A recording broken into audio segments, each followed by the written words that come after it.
प्रिय विद्यार्थियों, आप सभी का हमारे YouTube चैनल साहित्य की बातें तथा विचार में स्वागत है। इसमें हम व्याकरण का अध्ययन कर रहे हैं। अभी तक हमने व्याकरण के द्वितीय सोपान के अंतर्गत स्वर संधि के एक भेद दीर्घ संधि तथा दूसरे भेद गुण संधि का अध्ययन किए। आज मैं आप लोगों के समक्ष गुण संधि के कुछ अपवाद लेके आया हूँ।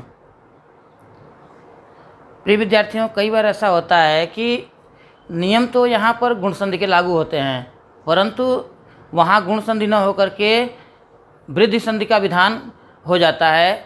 इसी को लेकर के आज हम कुछ उदाहरण आपके सामने प्रस्तुत करेंगे, ताकि आपको इन उदाहरणों से परीक्षाओं में जो दिक्कत होती है, जो परेशानी होती है, थोड़ी असुविधा होती है, वो चीज़ें ना हों और आप अपने परीक्षा में प्रश्न पत्र को अच्छी तरह से हल कर सकें। अक्सर जो है प्रतियोगी परीक्षाओं में ये सवाल पूछे जाते हैं। तो आज का वीडियो हमारा विशेष तौर पर उन प्रतियोगी छात्रों के लिए है जो विभिन्न प्रकार की प्रतियोगी परीक्षाएं दे रहे हैं। तो आइए देखते हैं।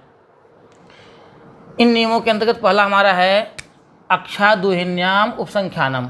इसमें कह रहा है कि अक्ष शब्द का ऊहिनी शब्द के साथ जब संधि होती है तो वहाँ गुण संधि ना होकर के वृद्धि संधि एकादेश होती है। अब देखिए वृद्धि संधि कैसे होती है हम चेक कर लेंगे इसमें उदाहरण के माध्यम से, इसको और स्पष्ट समझेंगे। जैसे हमारा अंतिम वर्ण है छ, छ में अ छिपा हुआ है, अ निकाल लिया हमने, और ऊहिनी का ऊ। हमारे पास दो शब्द मिल गए, प्रथम पद का अंतिम वर्ण अ और द्वितीय पद का प्रथम वर्ण ऊ। इन दोनों के बीच संधि होनी है। तो हम देखते हैं कि अ और ऊ मिलकर के नियमतः ओ होना चाहिए था। गुण संधि के नियम के अनुसार जहाँ अ और ऊ मिल जाते हैं वहाँ ओ शब्द प्राप्त होता है।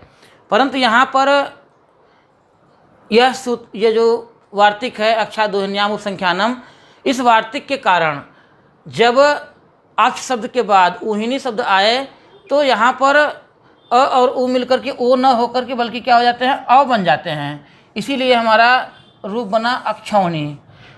अब यहाँ देखना है आपको कि अक्षौणी रियल में यहाँ न था, तो यहाँ अक्षौणी होना चाहिए था हमारा, लेकिन न का ण बन गया है। तो ये न का ण कैसे बना, इसको हम संधि प्रकरण में आपको समझाएंगे जहाँ इसका प्रसंग आएगा। फिलहाल आपको इस प्रसंग को समझना है कि यहाँ गुण संधि का आदेश न होकर के वृद्धि संधि आदेश हुआ है। इसी प्रकार से दूसरा उदाहरण हमारा है, इसके लिए एक सूत्र है हमारा स्वादि रे ऋणो। ये क्या कह रहा है कि जब स्व शब्द के बाद ईर और इरिन शब्द आते हैं तो स्व के अंतिम अ तथा इरिन के प्रथम ई के बीच में गुण संधि न होकर के वहाँ वृद्धि संधि का विधान होता है। जैसे स्व प्लस इर। अब देखिए यहाँ पर हमारा अंतिम वर्ण है व में हमारा अ लगा हुआ है, यानी अ इसके अंदर छिपा हुआ है, तो अ हमने अलग कर लिया। फिर इरिन इरह का ई। अब इन दोनों को हम मिलाएंगे। नियम यही है कि यदि अ अथवा आ के बाद ई अथवा बड़ी ई आए तो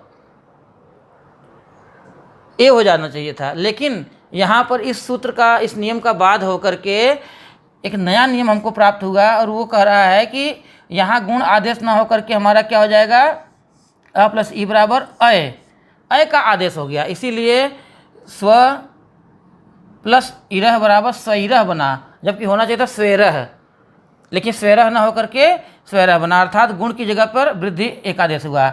और इसका अर्थ क्या होता है, स्वेच्छाचारी। इसी प्रकार से स्व के साथ जब हमारा इरिन शब्द की संधि हुई तो क्या बन गया, स्वइरिणी। यह इसी शब्द का स्त्रीलिंग रूप है, यानी स्वेच्छाचारिणी। तो यहाँ पर हमने देखा कि कुछ ऐसे शब्द हैं अपवाद रूप में जहाँ गुण संधि के नियम लागू नहीं होते हैं, इनको हमने समझा। आइए देखते हैं कुछ और शब्द हैं जिनका रूप हम देखते हैं। अब अगला अपवाद हम देखते हैं। एक सूत्र है प्रादुहोढ्यशेषु। ये कह रहा है कि जब प्र के बाद, यानी प्र उपसर्ग के बाद ऊह, ऊढ़, एस तथा एस से आते हैं तो दोनों के स्थान पर जो संध्याक्षर होता है वो गुण न होकर के वृद्धि स्वर हो जाता है। अर्थात जो गुण का विधान था पहले, वो गुण का विधान वहाँ बाधित हो जाता है और वहाँ वृद्धि आदेश हो जाता है। आइए हम उदाहरण देखेंगे तो ये नियम बड़ी आसानी से समझ में आ जाएगा। आपको केवल इन उदाहरणों को विशेष तौर पर ध्यान रखना है। जैसे प्र प्लस ऊह, यहाँ पर प्र में अ लगा हुआ है, जैसा पहले हमने बताया था। बिल्कुल प्रक्रिया उसी प्रकार से आपको करनी है। अ निकाल करके ऊ के साथ उसका मिलन कराएंगे तो अ प्लस ऊ बराबर ओ होना चाहिए था यहाँ पर, लेकिन ओ आदेश ना होकर क्या बन गया हमारा, औ बन गया, तो बन गया हमारा प्रौह। इसी प्रकार से प्र प्लस ऊढ़, यहाँ पर भी वही होना चाहिए था, अ प्लस ऊ बराबर ओ होना चाहिए था, लेकिन अ प्लस ऊ ओ न बनकर क्या बन गया, औ बन गया, यानी वृद्धि आदेश हो गया। इसी प्रकार से प्र प्लस ऊढ़, यहाँ पर भी प्रौढ़ ही होना चाहिए था, प्रौढ़ ही, लेकिन प्रौढ़ ही ना होकर के प्रौढ़ ही बन गया। क्योंकि नियम का जो अपवाद है ये कह रहा है कि प्र के बाद जब ऊह ऊढ़ एस था, एस से आते हैं तो यहाँ पर गुण के नियम का बाद होकर के वृद्धि का नियम आदेशित हो जाता है, अर्थात वृद्धि का नियम लागू होता है। अब आइए अगला उदाहरण देखते हैं हम। इसका एक सूत्र है उपसर्गाधृत धातु, अर्थात यदि अकारांत उपसर्ग के बाद ऐसी धातु आवे जिसके आदि में री हो, आदि माने प्रारंभ, तो अ और री मिलकर के आर हो जाएंगे, अर्थात नित्य वृद्धि आदेश होता है, वहाँ गुण के नियम नहीं लागू होते हैं। जैसे उप प्लस रिक्षति, यहाँ पर उप में अ लगा हुआ है और री है, तो अ और री मिल के अर होना चाहिए था, लेकिन यहाँ क्या आदेश हो गया, उपार्क्षति, यानी वृद्धि आदेश हो गया। तो इन उदाहरणों को आपको ध्यान देना है। एक है प्र प्लस रिक्षति, यहाँ पर प्रार्क्षत होना चाहिए था, लेकिन वृद्धि आदेश होकर के प्रार्क्षत बना। किंतु एक इसमें विकल्प से है कि अगर नाम धातु आती है, यानी ये तो हमारी साधारण धातु हो गई उपार्क्षति, अगर यहाँ कोई नाम धातु आती है तो नाम धातु आने पर यह जो वृद्धि आदेश होता है ये विकल्प से होता है। अब नाम धातु क्या होती है, जैसे कोई धातु जब संज्ञा सर्वनाम या विशेषण के योग से बनती है तो उसे हम नाम धातु बोलते हैं। यहाँ देखते हैं एक उदाहरण में, जैसे प्र प्लस ऋषभियति, यहाँ वृषभ माने बैल होता है, तो बैल के समान, यानी वृषभ से वृषभियत बन गया, तो इसलिए ये क्या हो गई, नाम धातु हो गई। तो सूत्र में बताया गया कि यदि प्र उपसर्ग के बाद नाम धातु का कोई शब्द आता है या नाम धातु से बना कोई शब्द आता है तो वहाँ पर जो वृद्धि आदेश का नियम है वह विकल्प से होगा। अगर नाम धातु नहीं है, साधारण धातु है, तो वो नित्य वृद्धि आदेश होगा।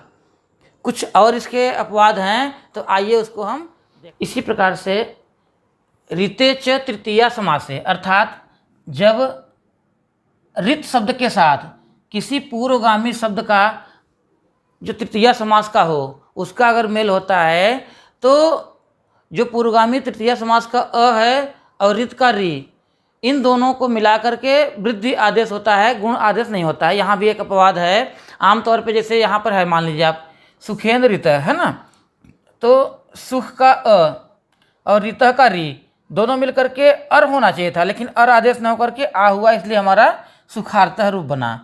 तो जब हम पढ़ते हैं तृतीया तत्पुरुष समास तो वहाँ सुखेंद्र ऋत सुखार्थः हो जाता है, वही यहाँ पर भी है। अब अगला अपवाद है आपका ऋत्य का, ये सूत्र है, ये कहता है कि जब किसी पद के अंत में अक प्रत्याहार का कोई वर्ण आए, यानी प्रथम पद के अंत में अक प्रत्याहार का कोई वर्ण, जैसे अ ई उ रील री, तो आए और बाद में ह्रस्व री आए तो विकल्प से ह्रस्व री हो जाता है, अर्थात वहाँ पर एक संधि आती है प्रकृति भाव संधि, अर्थात जैसा है वैसा ही, उसमें फिर दोबारा संधि नहीं होती है, वो ज्यों का त्यों उसी रूप में लिखा जाता है। जैसे हम उदाहरण देख लेंगे कि